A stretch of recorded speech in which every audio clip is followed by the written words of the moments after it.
Dr. Ian Stevenson spent much of his career investigating a question most scientists would not touch.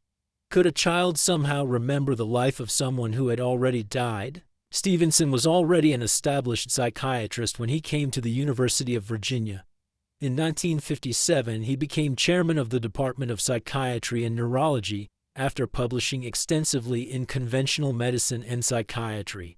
His interest in reincarnation deepened after he compared 44 reports of people claiming memories of previous lives. What struck him was not one spectacular case, but similarities appearing across different countries and completely different sources. In 1961, he traveled to India and what was then Ceylon to investigate cases directly. In 4 weeks in India, he encountered 25 cases, followed by another 7 during a week in Ceylon. The pattern Stevenson kept encountering was remarkably specific. Very young children, often only 2 or 3, would begin talking spontaneously about another family, another home, another occupation, or the way they said they had died. One of Stevenson's best-known cases involved Swarnlata Mishra, born in India in 1948. From around 3.5 years old, she reportedly spoke about a previous life as a woman named Bia from the city of Katni. But memories were only part of what began to interest Stevenson. Some children were born with unusual birthmarks or physical defects that appeared in locations corresponding to injuries suffered by the person they claimed to remember. In one series, Stevenson described children with 2 birthmarks which he believed corresponded to gunshot entry and exit wounds. In several cases, the smaller mark corresponded with the entry wound, and the larger irregular mark with the exit wound.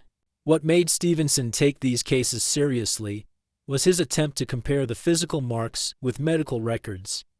In one published analysis, he reported obtaining medical documentation in 49 cases and judged 43 of them to show satisfactory correspondence between the wounds and the child's birthmarks or defects. Stevenson did not argue that every case proved reincarnation. He considered fraud, coincidence, faulty testimony, information passing between families, telepathy, and psychological explanations. As the database grew, patterns emerged. Many children described violent or unexpected deaths, some developed intense fears related to the death they described, and the memories usually faded as they approached school age. Stevenson's work did not disappear when he died in 2007.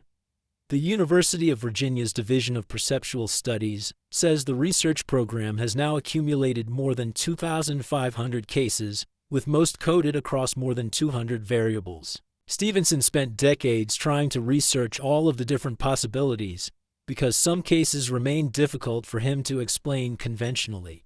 The most interesting thing about Ian Stevenson may not be whether he proved reincarnation. It is that after thousands of interviews, medical records, and decades of field work, he apparently never became convinced the subject could simply be dismissed.